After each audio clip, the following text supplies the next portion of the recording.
And Mr. Bracco, your 2 minutes starts now. Thank you, Arlene, and thank you to the Taxpayers Association for this evening. Good evening. In the 90s, I was elected MLA for St. Albert. Our caucus was elected based on a platform that focused on the elimination of our provincial debt and deficit. The residents of Alberta were deeply concerned. The government responded to these concerns and took action to eliminate Alberta's debt. Since that time, I've continued to work towards debt reduction. As a councillor, I moved a motion to eliminate St. Albert's debt. The motion was passed, and St. Albert will be debt-free in 2012, with the exception of Ray Gibbon Drive and Service Place. As director for the AUMA and FCM, I have worked to secure stable, sustainable funding for municipalities across Alberta and Canada. St. Albert has received a total of $115 million from a variety of initiatives. City Council has taken action to address St. Albert's infrastructure debt. For example, a 100-year utility plan has been implemented which stabilizes resource requirements so city residents are not faced with fluctuating costs. In the spring, I moved a motion to cap property taxes at 1.5% for 2011-12. Unfortunately, Council was not in a position to be able to approve this motion this year. However, administration has worked hard with Council to have a bare-bones budget without affecting service levels. I plan to bring another motion forward to cap taxes at 1.5 when budget discussions begin again this fall. As you can see, financial sustainability is an issue that has been important to me throughout my political career. I ask for your vote on October 18th. Thank you for your time this evening. And our first question will be from Glenn Cook from the Saint City News.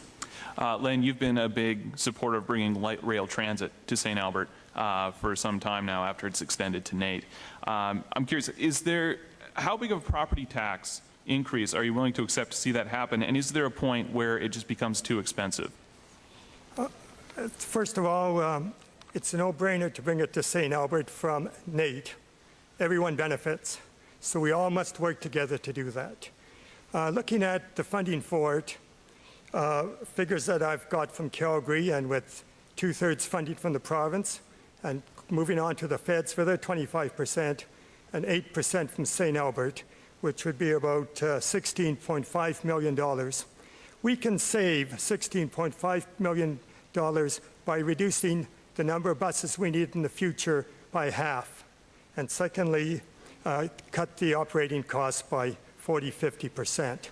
So from one perspective, you can look at it, it may not even have to cost taxpayers any money, but if it does, we need to look at that.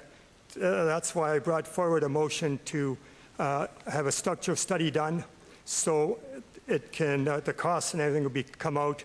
The whole community can discuss it and decide which route they want to go. But again, the time for vision is over. The time for action for an LRT is now. And a quick question from Gary Melnick.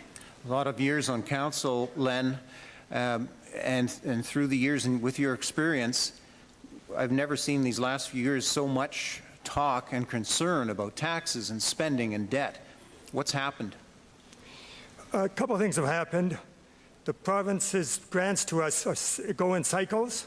When there's good times and bad times, sometimes we get the grants. With the grants, we've got to take advantage of them. We have green trip grants. If we don't take advantage of them, some other municipality will get them. This means our operating costs will go up. The province also is responsible for the boom and bust. 44% of our costs are for labor. And when there's boom times, it costs us more. Thanks very much. Len Bracco. Next, we'll hear from Aisling Pollard-Kinsel.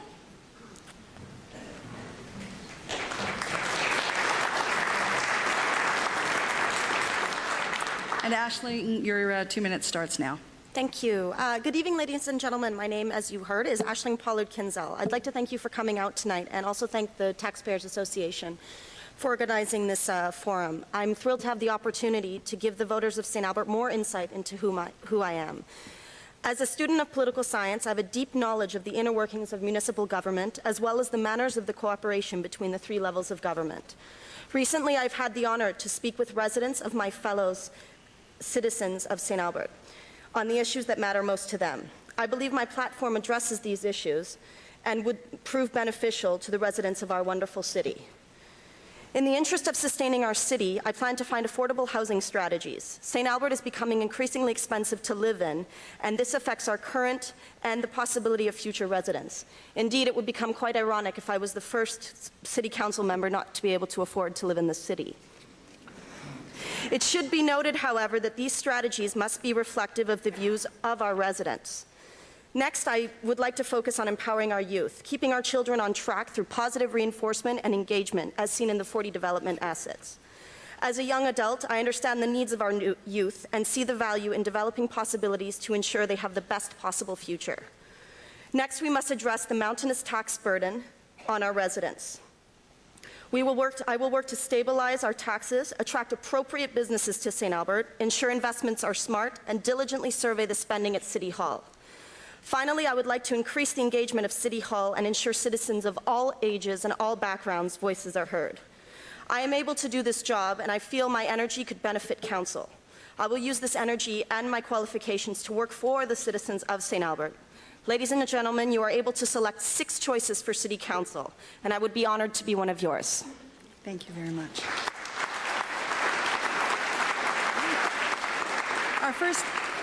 Our first media question will come from Gary Melnick, iNews 880. Ashley, when you first announced your candidacy, published articles talked about your experience, your background, some of that experience in Prague. You've been there, I've been there. How does Prague relate to St. Albert, and how does that experience there going to help you here on council if you're elected? Prague doesn't really relate to St. Albert. It's a big capital city in Europe. I did learn a lot about the corruption that Prague had, but I don't think that it really worked. It made me really proud to come back to St. Albert and have the opportunity to live in a place where the corruption doesn't exist and we can all work together to make our community better.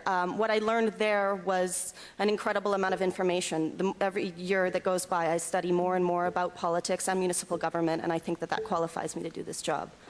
Glenn Cook, St. City News. Thank you. Ashley, I guess one thing that didn't really come up in your speech, but the arts, I guess, have been top of mind of many St. Albertans lately, especially given the council decision last night. What role do you see the arts playing in St. Albert, and do you think it comes right now at the expense of other areas? I'm really happy you brought that up. I don't agree with the decision that was done yesterday. I think that spending tax dollars on outer province art is not at all sustainable. It's not a good use of our money, and I don't think that it's using the it's nurturing our local artists. We have incredible local artists, and I would put that at the forefront.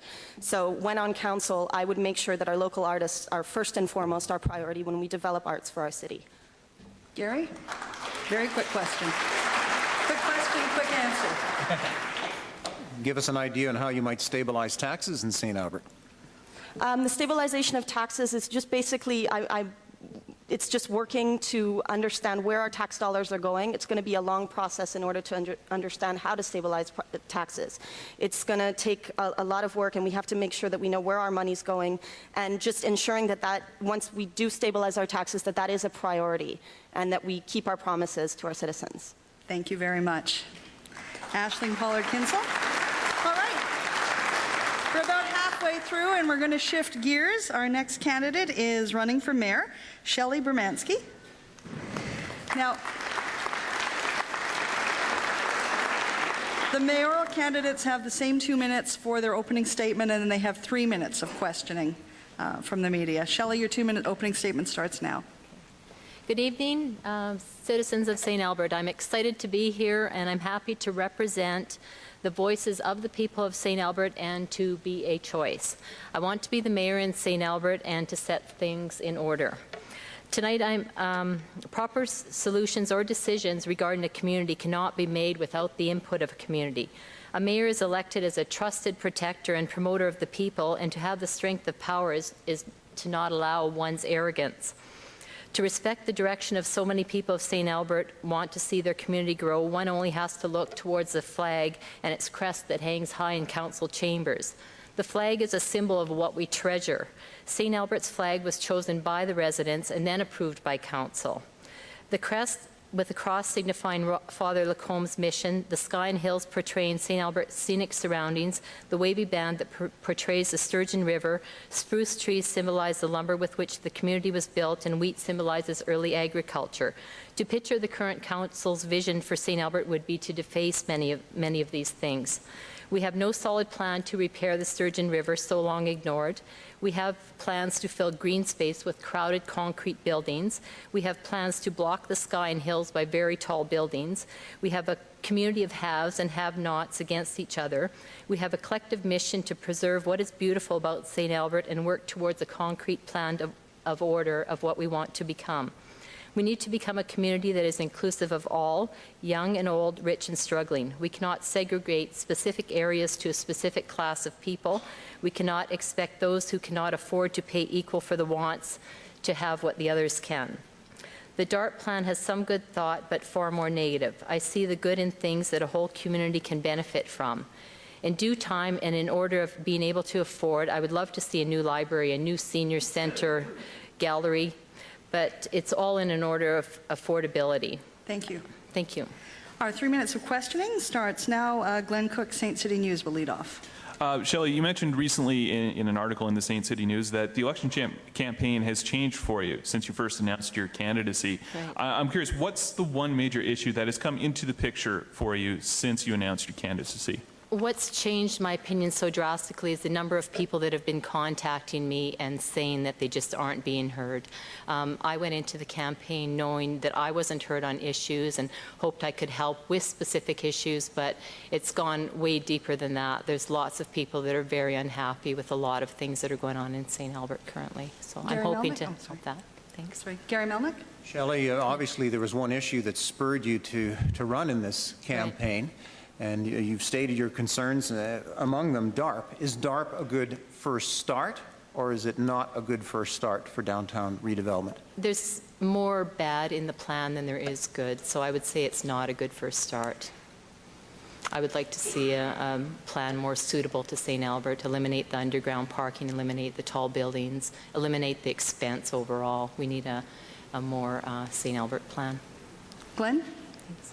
You mentioned in your opening statement about the Sturgeon River and rehabilitating that. What's your plan for that? How would you go about doing that? That's a tough one. That's been studied for a number of years now, and of course, you know, we have people saying that there's golf courses stealing water, other areas, you know, the runoff into the river. There's so many issues that have to be addressed to start protecting the river, and I guess it's just one step at a time. It won't be an easy task. Back to Gary. What would be your number one vision or priority that you see happening with downtown in terms of enhancing it? What's the proper start and direction? I think the proper start, in my mind anyhow, is to develop a business plan for downtown, a theme for downtown. If you have one theme that businesses know that they can go to our downtown for, it will encourage them to be there, to be the place to be found of their type of business. I would like to see the buildings in St. Albert kept at the level of height that they are now and maintain the market, the agricultural kind of part of St. Albert, you know, the background of that. Glenn? Shelley, over the past little while, governments across the Capital Region have seen an unprecedented period of cooperation, especially with the Capital Region Board. In your opinion, how important is it to maintain these good relationships with our neighbors? I think it's very important to maintain relations with your neighbors, no matter where you are. I mean, even the leapfrog development plans that are in the works right now. I mean, you're offending, you know, the people who own the lands in between. People don't want things, you know, if they have a big property of land, they don't want anything in their neighborhood, just like a person's city lot, right? You have to work with your neighbors no matter what. Thank you very much.